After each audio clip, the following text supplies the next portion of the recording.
अभिमान हो गया अपनी संपत्ति पर। उन्होंने जाकर के शंकर जी को एक दिन निमंत्रण कर दिया। बोले कभी शंकर जी को दिखाऊं तो सही मेरा घर कैसा है ना, मेरा घर तो देखे, हमने इतनी मेहनत पैसे लगाए तो दिखाना तो पड़ेगा है। ठीक है, शंकर जी से कहा हमारे घर भोजन के लिए पधारो। अभिमान वालों के यहाँ तो शंकर जी जाते नहीं। उन्होंने कहा एक काम करो, मैं तो नहीं जाऊंगा, ये मेरा बच्चा है ये आ जाएगा। अब बच्चा कौन? गणेश। इसको बड़ा शौक है, इसको ले जाओ, इसको मिष्ठान्न प्रिय, इसको ले जाओ। कुबेर जी ने कहा बच्चे को ले जाऊंगा तो क्या खाएगा बच्चा है? 2 रोटी में पेट भर जाएगा तो मेरा गौरव कैसे बढ़ेगा कि मैं कितना बड़ा आदमी हूं, है ना। देख फिर दिखावा कैसे मतलब करेंगे। उन्होंने कहा बच्चा शंकर जी के लेके तो जाओ, ले जाओ भोजन के लिए ले जाओ। गणेश जी पीछे पीछे। अच्छा गणेश जी तैयार।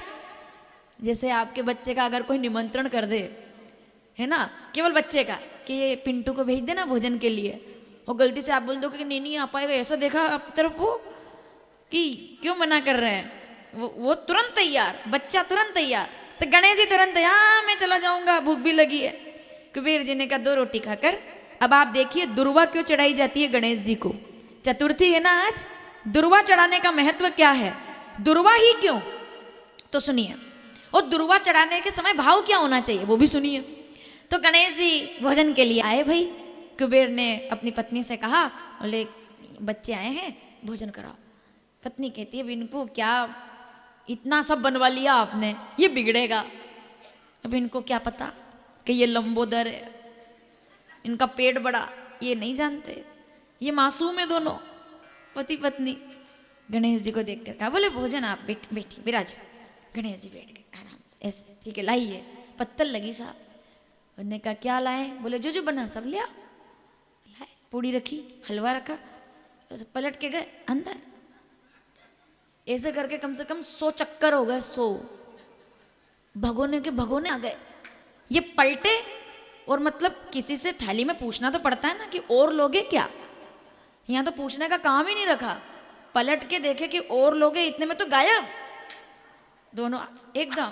इधर सूंड में, इधर मुख में रखा, और तुरंत मेरे ने कहा चलो कोई बात नहीं, बच्चा है थोड़ा बहुत तो खा ही लेते हैं, ज्यादा चलेगा कोई। पत्नी कहती है हाँ बहुत बनाए, लाओ लेकर आए, और लाए। आखिर में तो पत्नी ने कहा, बोले और तो ठीक है, घर के अंदर पूरे शिव परिवार का भोजन बनाया था, मतलब 20,000 ब्राह्मण बराबर, सबके सब बर्तन खाली हो गए, ये उठते क्यों नहीं है। बैठ तो गए, गणेश जी को बिठाना आसान है, उठाना देखो। अब बैठ गए, वो तो खा रहे हैं आराम से। थोड़ी देर तक तो ये दोनों पति पत्नी सब देखते रहे, कोई बात नहीं। जब अंदर बर्तन खाली होने लगे, खीर खाली, लड्डू लाओ, तो लड्डू ले, लड्डू खाली। तो अब अच्छा, अगर आखिरी में अपने को करना है कि अब चलो हो गया भोजन, तो यही पूछेंगे पापड़ लाए क्या। पापड़ का मतलब समझ लो क्या अंदर, हाँ लगभग। तो पापड़ ला दे, तो गणेश जी कहते हैं वो तो हम भोजन के बाद खाएंगे, पहले नाश्ता हो जाए। ये नाश्ता था, समझ रहे हो, पापड़ हम भोजन के बाद खाएंगे, अभी पहले नाश्ता हो जाए। नाश्ते में आधी अलका पूरी खाली हो गई। अब घबराई वो पत्नी कुबेर की, उसने कहा नाश्ता, डब्बे खाली हो गए, एक काम करो अब इनको बोलो, मतलब कि हाथ धो लो अब आप, ऐसा। ने कहा नहीं अच्छा नहीं लग, दिखावा, किसी को सूखी रोटी खिला दो, लेकिन इस भाव से कभी मत खिलाना कि जैसा हमने खिलाया ऐसा इनने कभी खाया नहीं होगा, क्योंकि यही गलती की थी। किसने की थी, मैं नाम भूल गई, आप याद दिलाई है। 56 तरह की मिठाइयाँ खाओ ठाकुर गोविंद, ओ ठाकुर जी खाओ। हमने तो सुना है तुम तो चोरियां करते थे अपने गांव में, मिलता नहीं होगा ऐसा, ये शुद्ध घी का है, ये वाला, ये लड्डू है बाहर से आया है। ये गलती कभी मत करना। घर में मेहमान आए ना, आपने शुद्ध घी में बनाया तब भी मत बताना, उसमें बड़ाई नहीं है, बहुत छोटा हो जाता है इंसान, बहुत छोटा। ये लड्डू है, तुमने कभी खाए नहीं होंगे, ये पेड़े हैं बाहर से मंगवाए। बताओ कौन बोल रहा है, 56 तरह की मिठाई। अब वो भी द्वारिका वाले थे, उन्होंने कहा बढ़िया बनाया तो खाओ, बोले नहीं, बोले कि भूख नहीं है। बहुत अच्छा बनाया तुमने, लेकिन दिक्कत यह है कि मुझे भूख नहीं है। और इतना कहकर ये सब ऐसा कैसा रखा रह गया और उतर करके चले गए चाचा जी के यहाँ।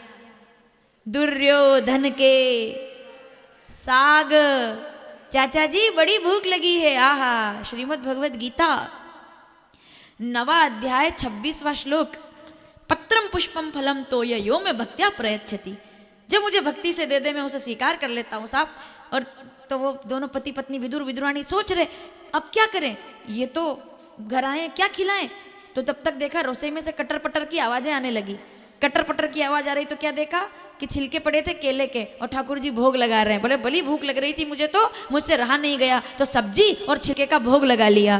क्योंकि सबसे ऊंची झूठे फल शबरी के खाकर भूल गए ठकुराई, सबसे ऊंची प्रेम सगाई। ऐसा आनंद आज वही हुआ। दिखावे के लिए बुलाया था ना, गणेश जी उठ ही नहीं रहे, बर्तन खाली हो गए। इन्होंने कहा अब तो हद, नाश्ता भी, अब तो नाश्ता बोल रहे हैं इतना करने के बाद भी। तो फिर उनने कहा आप कैसे उठाएं।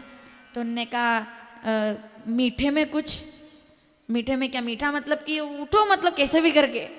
गणेश जी बोले हाँ हाँ भोजन के बाद खाएंगे ना, भोजन के बाद सब खाएंगे। अब तो ये चरणों में गिर गया। इनसे कैसे बोले कि उठ जाओ। दौड़ के गए कैलाश, शंकर जी से बोले गणेश जी बैठ गए उठ नहीं रहे।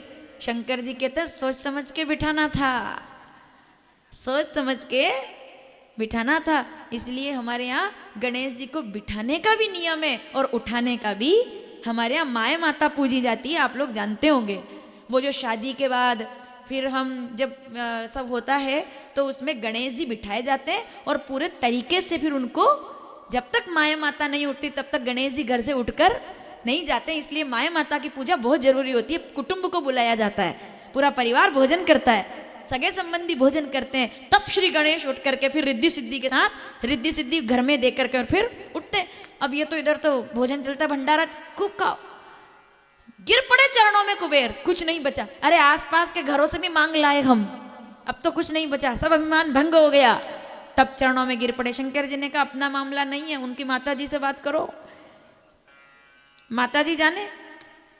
तो आए, कुबेर ने प्रणाम करके कहा माँ मैं भी आपका बेटा हूं, लेकिन आपका वो जो बेटा है उसने हमारे घर में आतंक मचाया हुआ है। उधर अभी कुछ बचा नहीं खाने को, अब सब लोगों की जितनी भी संपत्ति सब मैंने खिला दी, कुछ नहीं बचा, अब क्या करें। माता पार्वती कहती है कोई बात नहीं, ये बात है, टूट गया अभिमान। बोले टूट गया। तो फिर माता पार्वती ने वहीं धरती से एक दुर्वा उठाई, जमीन से पहली बार दुर्वा निकाली, उसको लाल धागे से बांधा और कहा ये गणेश की पत्तल में जाकर रख देना, बस इतना सा करना, पत्तल में जाकर रख देना। कुबेर आए दौड़े दौड़े। पत्नी ने पूछा लाए भोजन, लाए भोजन लाओ, वो बैठे मांग रहे हैं। और तो उन्होंने कहा ये दुर्वा बताई। बोले क्या बात करते हो, जो पूरे के पूरे ट्रक ट्राले सब खा गए, ट्रेन के 10 इंजन के बाद जितने डब्बे भोजन हो सब चढ़ गया उनको। 1.25 मन लड्डू तो बहुत छोटी बात है, मतलब ऐसे तो कितने 1.25 मन चढ़ गए, फिर क्या अब। तो उन्होंने कहा ये इससे हो जाएगा काम। तब भोजन की एक लड्डू के साथ और वो लड्डू के ऊपर दुर्वा रख करके, और जैसे ही दुर्वा सामने रखी गणेश जी समझ गए माता जी ने घर बुलाया है। दुर्वा, जैसे ही गणेश जी ने दुर्वा का भोग लगाया, दुर्वा को स्वीकार किया और जोर से डकार लेकर के बोले अपने राम अब थोड़ा लग रहा है कुछ खाया है। इसीलिए आप जब बुधवार के दिन गणेश जी को दुर्वा चढ़ाते हैं, चतुर्थी के दिन दुर्वा चढ़ाते हैं, तो आपका भाव ये होता है कि हे गणेश जी महाराज हमारी सारी प्रार्थना तो स्वीकार करना, लेकिन हमारी प्रार्थना के साथ हमने सपोर्ट किसका दिया है, माता पार्वती की तरफ से ये दुर्वा हम आपको समर्पित कर रहे हैं कि जैसे कुबेर की इच्छा पूरी की थी ऐसे हमारी इच्छा भी पूरी अवश्य कीजिए। ये दुर्वा किसका प्रतीक है, माता पार्वती ने जो पहली बार चढ़ाया था, इससे गणेश जी संतुष्ट होते हैं। जब ये सुना, इसीलिए हम जब दुर्वा चढ़ाते हैं ना तो गणेश जी समझ जाते हैं कि इनको माता जी ने भेजा है, ये माता जी वाले हैं, तो इसलिए दुर्वा चढ़ाई जाती है। जब दुर्वा चढ़ाई गई श्री गणेश जी ने और स्वीकार किया और गणपति बाप्पा ओम गंग गणपतये नमो नमः।